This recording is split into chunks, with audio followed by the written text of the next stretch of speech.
किसी प्रिज्म में जब लाइट इंसिडेंट करता है तो उसका होता है डेविएशन, और वो जो एंगल ऑफ डेविएशन होता है वो डिपेंड करता है एंगल ऑफ प्रिज्म पे, वो डिपेंड करता है प्रिज्म जिस मटेरियल से बना हुआ है उस मटेरियल का relative refractive index with respect to surroundings, और साथ ही साथ ये एंगल ऑफ इंसिडेंस पे और एंगल ऑफ एमर्जेंस पे भी डिपेंड करता है। तो जो डेविएशन है ये कांस्टेंट नहीं होता एक प्रिज्म में, ये बहुत सारे फैक्टर्स पे डिपेंडेंट होता है। तो जब ये कांस्टेंट नहीं है तो इसका एक मिनिमम वैल्यू भी होगा डेविएशन का। सो मिनिमम डेविएशन का जो एंगल है, डेविएशन जब सबसे कम होगा एक प्रिज्म में, उसके साथ हम इंटर रिलेट करने वाले हैं वो जो प्रिज्म बना हुआ है उसका जो मटेरियल है उसका refractive index with respect to surroundings, और साथ ही साथ एंगल ऑफ प्रिज्म के साथ। तो सबसे पहले हम लिख लेते हैं एंगल ऑफ प्रिज्म जो है वो ये वाला एंगल है, एंगल ए, और ये जो ए बी सी है, ये ए बी सी ये एक प्रिज्म है, और सराउंडिंग्स का रिफ्रैक्टिव इंडेक्स हम मान रहे हैं ये है n1, ये एब्सोल्यूट रिफ्रैक्टिव इंडेक्स है सराउंडिंग्स का, और जो मटेरियल है उसका एब्सोल्यूट रिफ्रैक्टिव इंडेक्स है n2। तो फिर इस मटेरियल का, जिस मटेरियल से प्रिज्म बना हुआ है, इस मटेरियल का relative refractive index with respect to surroundings, इसे हम कुछ ऐसे डिनोट कर सकते हैं कि इस n के जगह हम कह सकते हैं यह है n21। तो हमें इन्हें इंटर रिलेट करना होगा। तो चलिए देख लेते हैं डेविएशन कैसा होगा यहां पर। तो उसके लिए मान ले एक लाइट रे इंसिडेंट कर रहा है कुछ इस तरह से इस प्रिज्म में, यहां पर इस पॉइंट में। तो ये इंसिडेंट रे जो है ये PQ रे है, PQ, और ये हो जाता है प्रिज्म के अंदर थोड़ा सा रिफ्रैक्टेड, ऑब्वियस सी बात है रिफ्रैक्शन होगा इसमें, और ये यहां से फिर से रिफ्रैक्टेड होके बाहर निकल जाता है, एमर्ज कर जाता है। तो यहां ये जो लाइट रे है PQRS पाथ ट्रैवल कर रहा है, तो हम कह सकते हैं ये PQ है इंसिडेंट रे और ये RS है एमर्जेंट रे।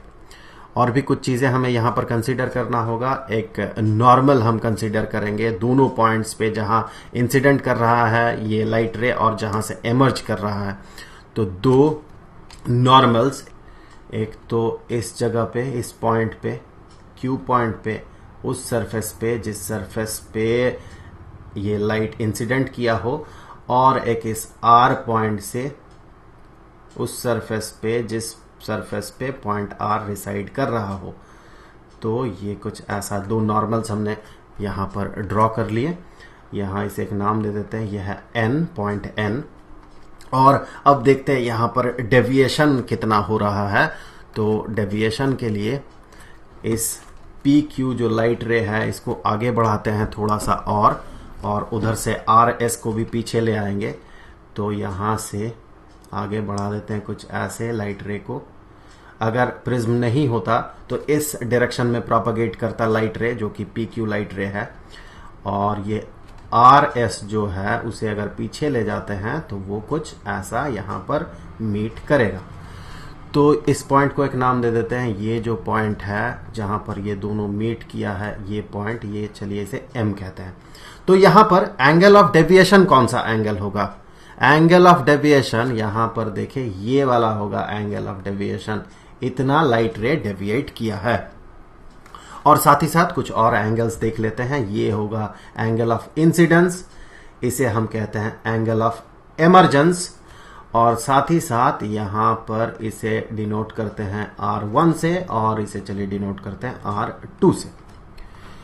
तो यहां पर हमें जो इंटर रिलेट करना होगा वो जो है डेल्टा M अर्थात मिनिमम डेविएशन, जो कि इसी के साथ रिलेटेड होगा किसी तरह से, आगे चल के हम देखेंगे, और एंगल ऑफ प्रिज्म जो कि ये वाला एंगल है, और साथ ही साथ refractive index of the medium with respect to surroundings. यहां बाकी जो एंगल्स यहां पर आप देख रहे हैं I है, R1, R2, E, ये सारे एंगल्स ये हमने इसे प्रूव करने के लिए या फिर रिलेशन को डिराइव करने के लिए इंटरमीडिएट टर्म्स है। लेकिन अगर आप ध्यान से देखेंगे ये जो N21 है उसमें अपीयर करेगा ये I और R1, बिल्कुल करेगा। ये एंगल ऑफ इंसिडेंस है और ये एंगल ऑफ रिफ्रैक्शन है R1। तो इसके साथ किसी तरह से हम इन दो एंगल्स को इंटर रिलेट कर सकते हैं। और अगर आप देखें कि मिनिमम डेविएशन के साथ किसी तरह से हम बाकी एंगल्स को इंटर रिलेट कर सकते हैं जियोमेट्री से, तो हमारा पहला टास्क होगा ये जो एंगल है, एंगल ए, एंगल R1 और एंगल R2, इन्हें किसी तरह से इंटर रिलेट करना। तो देख लेते हैं हम कैसे इंटर रिलेट करेंगे। तो इसके लिए सबसे पहले जो हम कंसीडर करेंगे वो हम कंसीडर करेंगे एक क्वाड्रिलैटरल, और वो क्वाड्रिलैटरल है ये क्वाड्रिलैटरल AQNR। सो इस क्वाड्रिलैटरल में अगर आप देखें, हमें पता है कि एक चतुर्भुज जो है, क्वाड्रिलैटरल जो है, उसका जो 4 एंगल्स है उनका जो समेशन होता है वो 360 डिग्री होता है। तो यहां पर ये तो नोन एंगल है, गिवन एंगल है A। यहां ये जो एंगल बनेगा ये 90 डिग्री का होगा, क्योंकि हमने माना है ये एक नॉर्मल है इस सरफेस पे। उसी तरह से ये एंगल भी 90 डिग्री बनेगा, और बच गया ये एंगल। तो इन चारों का जो समेशन होगा 360 डिग्री होगा। तो ये तो एक अननोन एंगल है। इसके साथ आगे चल के हम इस R1 और R2 को इंटर रिलेट कर सकते हैं। तो R1 और R2 इक्वेशन में आ जाएगा। उसके साथ हम किसी तरह से इंटर रिलेट कर सकते हैं यहां I को, यहां E को, एंगल E को और डेल्टा को। तो हमारा पहला टास्क है, हम कंसीडर करेंगे क्वाड्रिलैटरल AQNR। सो इन क्वाड्रिलैटरल AQNR, इस क्वाड्रिलैटरल में हम कह सकते हैं कि angle A plus angle AQN, जो कि ये वाला एंगल होगा, ये वाला पूरा एंगल होगा जो कि 90 डिग्री का है, प्लस एंगल QNR, जो कि ये वाला एंगल होगा जो कि अननोन है, प्लस एंगल NRA, जो कि ये वाला एंगल होगा जो कि 90 डिग्री का होगा। इन सब का समेशन जो है ये 360 डिग्री होगा। तो इससे आगे हम कह सकते हैं कि angle A plus 90 degree plus QNR unknown है, plus QNR, angle QNR plus फिर से 90 degree is equal to 360 degree. इससे आगे हम कह सकते हैं कि angle A plus angle QNR is equal to 360 degree minus 90 degree minus 90 degree is equal to 180 degree. So 180 degree. तो ये हो गया हमारा पहला इक्वेशन। इस इक्वेशन को हम आगे यूज करने वाले हैं। अब देखें हम क्या करेंगे। अब इस QNR जो अननोन टर्म है, इसे किसी तरह से R1 और R2 के साथ इंटर रिलेट करना है हमें। इसके लिए हम जो कंसीडर करेंगे वो होगा ये वाला ट्राइंगल QNR।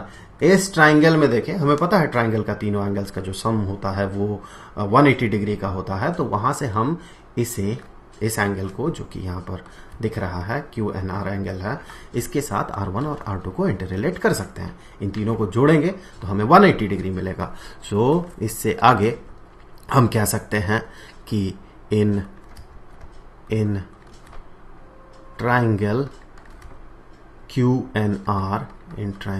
QNR, यहां से हम कह सकते हैं कि R1, एंगल R1 जो है, plus R2 plus angle QNR is equal to 180 degree.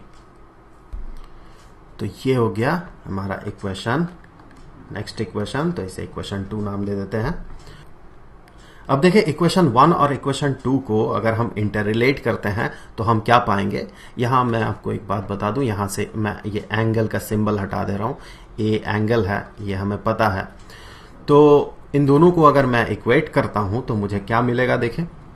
तो from equation 1 and 2, from equation 1 and equation 2, इन दोनों इक्वेशन से मुझे क्या मिलेगा देखिए। ये जो एक्सप्रेशन है ये 180 डिग्री के बराबर है और ये एक्सप्रेशन भी 180 डिग्री के बराबर है। तो हम कह सकते हैं कि ये जो एक्सप्रेशन है और ये जो एक्सप्रेशन है ये दोनों बराबर है। तो इस तरह से हम कह सकते हैं कि A plus angle Q N R is equal to R1 plus R2 plus angle Q N R. तो यहां से इक्वेशन के दोनों साइड में अगर हम एंगल क्यू एन आर को सब्ट्रैक्ट करते हैं, घटा देते हैं, तो यहां से ये और ये कैंसल आउट हो जाएगा। तो इससे आगे हम कह सकते हैं कि A is equal to R1 plus R2। तो हमने कर लिया R1 और R2 को A के साथ इंटर रिलेट। तो अब आगे चल के R1 और R2 अगर अपीयर करता है तो उसे हम A से सब्सटीट्यूट कर सकते हैं। तो इंटरमीडिएट टर्म्स एक नोन टर्म से सब्सटीट्यूटेड हो सकता है आगे।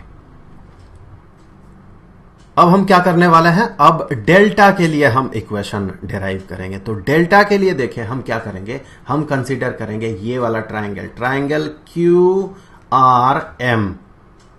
इस ट्राइंगल में ये जो एंगल है ये एक्सटर्नल एंगल है।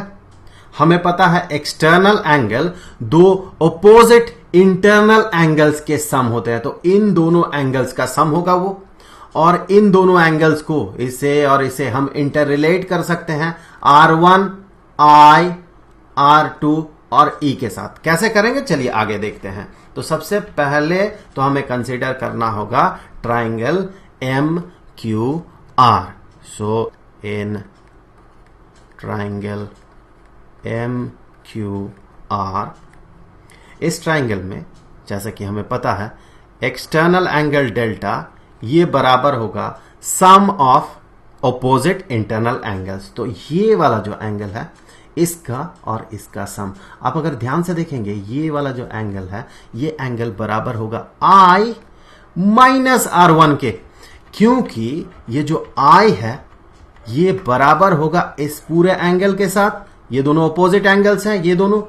तो जब I ये पूरे एंगल के साथ बराबर है तो हम कह सकते हैं ये वाला जो एंगल है इसके साथ R1 को ऐड करेंगे तो वो I होगा। उसी लॉजिक से हम कह सकते हैं कि ये जो एंगल होगा ये बराबर होगा E माइनस R2 के। तो दो एंगल्स का समेशन इसका और इसका, इसे हम कुछ ऐसे लिखेंगे। पहला वाला एंगल है I माइनस R1 और दूसरा वाला जो एंगल है ये है E माइनस R2। तो इन दोनों का समेशन होगा डेल्टा। अब इससे आगे हम कह सकते हैं कि डेल्टा जो है ये डेल्टा ये बराबर होगा I plus E minus R1 minus R2 के। तो इसे कुछ हम ऐसे भी रिप्रेजेंट कर सकते हैं। इन दोनों टर्म्स को अगर हम ब्रैकेट में रखें तो यहां हमें प्लस लिखना होगा। अब देखिए ये क्या बन गया। सो ये रिड्यूस्ड होके बना delta is equal to I plus E minus ये जो टर्म है, ये जो एक्सप्रेशन है ये A के बराबर है। So minus A। बेहतर होता अगर मैं यहां इसे एक इक्वेशन का नाम दे देता। तो ये है इक्वेशन 3 और यहां पर इसे इंट्रोड्यूस करने से पहले हमें लिखना होता है कि from equation 3 we can say. सो तो चलिए इसे नाम दे देते हैं एक इक्वेशन। सो ये हो गया इक्वेशन 4। अब यहां से आगे बढ़ते हुए हम कहेंगे कि जब डेविएशन मिनिमम होता है, फॉर मिनिमम डेविएशन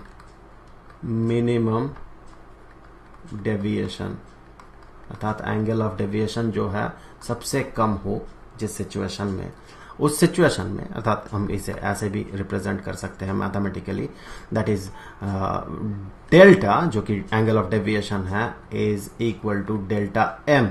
यहां डेल्टा एम मिनिमम डेविएशन को इंडिकेट कर रहा है। तो ऐसे सिचुएशन में जब डेविएशन मिनिमम हो तो ऐसे सिचुएशन में जो एंगल ऑफ इंसिडेंस होता है, एंगल ऑफ इंसिडेंस ये बराबर होता है एंगल ऑफ इमर्जेंस के। और साथ ही साथ चूंकि ये दोनों बराबर है तो ऑब्वियस सी बात है ये R1 और R2 बराबर होता है। इसका जो मैथमेटिकल प्रूफ है इस पे हम इस वीडियो में बात नहीं करेंगे। तो जब भी ये वीडियो हमारे चैनल में अवेलेबल हो जाएगा तो आपको यहाँ सजेस्टेड वीडियोस में दिखेगा वो वीडियो। तो इसे मैंने इस वीडियो के स्कोप से बाहर रखा है। तो चलिए इसे हमने मान लिया R1 और R2 को हमने नाम दे दिया R।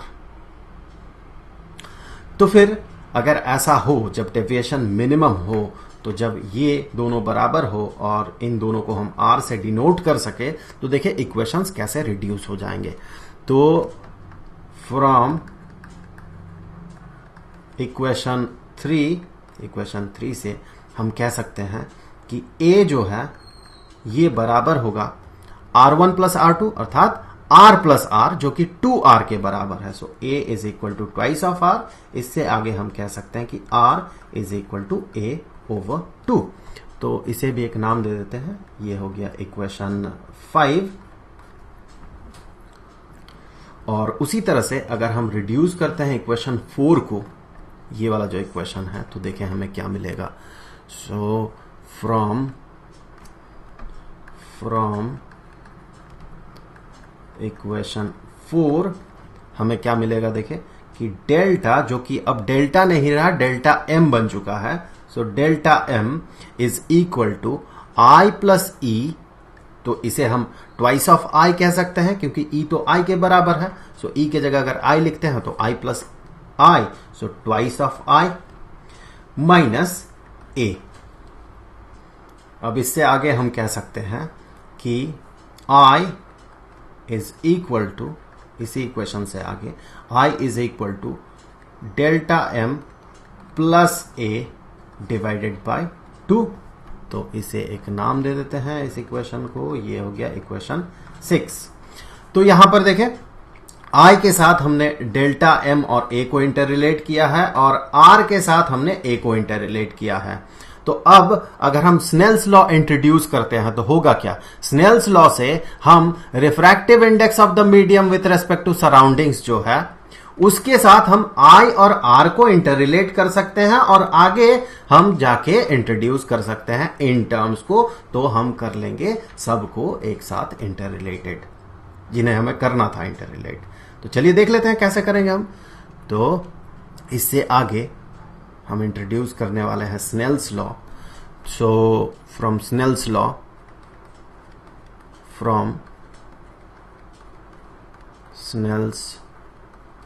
लॉ, देखिए स्नेल्स लॉ क्या बताता है कि refractive index of this medium, जिससे ये प्रिज्म बना हुआ है, विथ रेस्पेक्ट टू सराउंडिंग्स, ये बराबर होगा एंगल ऑफ इंसिडेंस का साइन वैल्यू अर्थात sine of angle of incidence divided by sine of angle of refraction.